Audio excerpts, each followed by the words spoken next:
Let's get started piping this cake. All right, this is electric purple, and the icing that I'm using, this is my practice cake, so the icing that I'm using is already pink and purple. I just figured I'd go a little deeper, but I ended up putting more than that in this icing, and the color was pretty much the same as it was. So I think you'd have to use a lot of purple to get a really, really deep color. It definitely, you can see it on the left, it definitely is a little bit darker, but the electric purple is not as scary as you think.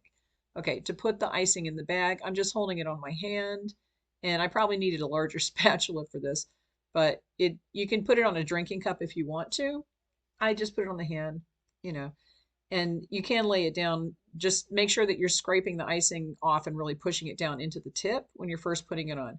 All right, here's the 1M, and this has deep ridges on the tip, and that's what's going to give you the deep ridge look that most people are used to when they're buying grocery store cupcakes or when you're just piping a swirl. But this one does a nice swirl. The ridges on the piping tip really give you a good deep swirl edge. And I'm using a coupler so that I can switch the tip later. But this is and I'm trying to think, this is a 16-inch bag. And when you're using a large coupler like this, you definitely want a larger bag. So the 16-inch piping bag is better for this large coupler. And these tips are larger than the smaller ones that you use to pipe more delicate things or flowers and that kind of stuff. Right now, I'm just doing a basic swirl going around here. And, when you're doing this, practice on, I use those disposable cutting boards, but you can use parchment paper with a cookie sheet.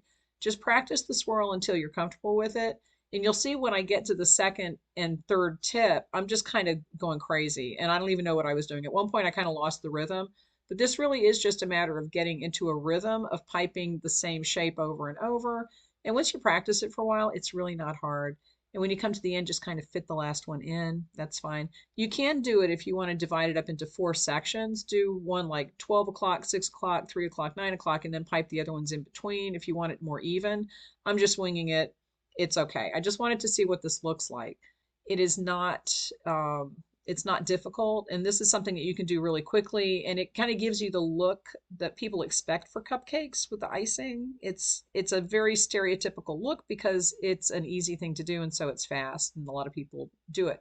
When you get the cupcakes at the grocery store, like I said, this is what you do. Now start on the outside and just go all the way around. And if you keep the piping tip in one position and you don't move it in a circle, it'll give you that look. If you try to move the cupcake, then it's going to give you a flatter look. But if you hold the cupcake and move the cupcake and just hold the tip in one place, it's going to give you a nice kind of movement.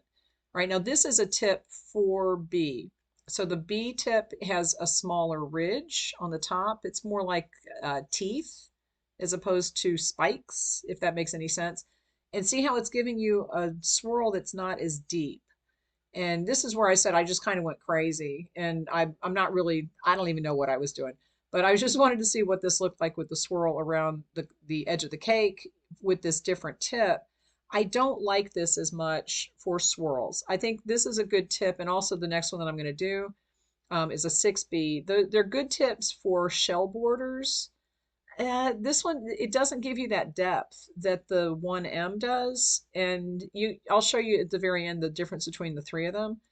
But I think this one would be better for shell borders. It'll work. If this is the only tip that you have and you want to do swirls, it'll work. You're just not going to get that deep look. And see how when you swirl it around here, it doesn't give you that same kind of movement that the deeper ones do. And it's just not as kind of stereotypically what people expect on a cupcake. Right now, the third tip is a 6B, and you can see how the teeth are shorter. And like I said, it's more like teeth than spikes. The 1M had really deep markings in there, so it gave you that deep ridge on the swirl. This is going to give you, similar to the second one, that was a 4B. This is a 6B, so the teeth are a little bit deeper, but it's still not as deep as the first one. And for this, I don't even know what I was doing. I think I'm starting to do what looks more like a shell border. It's less of a swirl and more of a shell.